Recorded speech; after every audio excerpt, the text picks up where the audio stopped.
Five terrifying and little-known prehistoric monsters. Number 5. Episinus. They don't make animals like this anymore.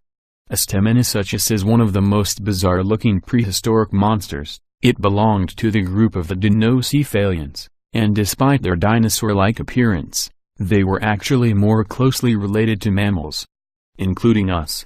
Episinus was the size of a rhinoceros, and it too had a horn on its nose, but it also had antler-like horns on the top of its head, and strange, bony protrusions coming out of its cheeks. No one knows what they were used for.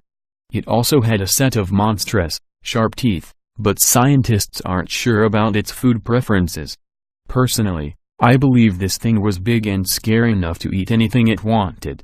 Fossil remains of Episinus have been found in Russia. It lived in the Permian period, long before the appearance of dinosaurs. Number 4. Acrophyseter. This was an ancient relative of today's sperm whale, which, as we all know, or should know, is huge, eats lots of squid and has never been known to attack humans without provocation. Acrophyseter was the complete opposite. It was moderately sized, and didn't feed on squid but rather on other marine mammals and even on sharks. Its horrible-looking teeth were deadly weapons and have given Acrophyseter and its ancient relatives the nickname of killer sperm whales. Acrophyseter's fossil remains have been found in Peru. It lived in the Miocene period, which seems to have been the best epoch for scary marine monsters including giant dolphins, colossal sharks and even monster penguins and seals. Number 3. Gigantopithecus.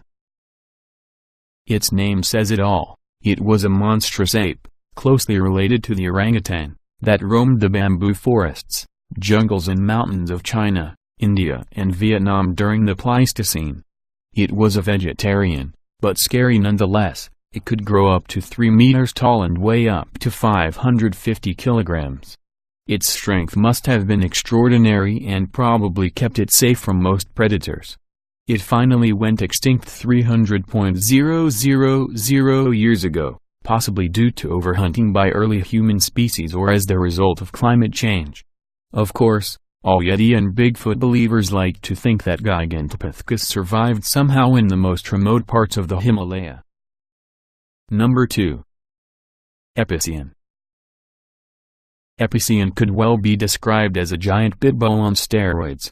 It was a member of the Canidae or dog family, but whereas modern-day canids are built for speed and endurance, Episinus was built for brute strength, and had jaws so powerful that they could crush bone as if they were crackers. This beast ruled the plains of North America for 15 million years, before it was replaced by big cats, including saber-tooths. Number 1. Destice. Today's great white shark probably has some of the most nightmarish set of teeth in nature, but its distant prehistoric relative Destice was so scary that it would make the great white look almost cute. Destice was about 7 meters long and was one of the top predators of the Carboniferous seas.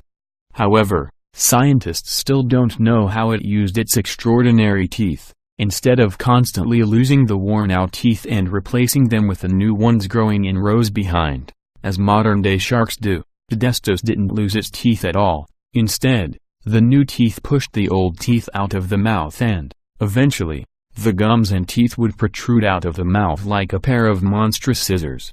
Regardless of how it did it, it seems obvious that Destice could possibly cut any other creature in two with ease. But we still have trouble to imagine how a very old Destice would function, or even how would it look.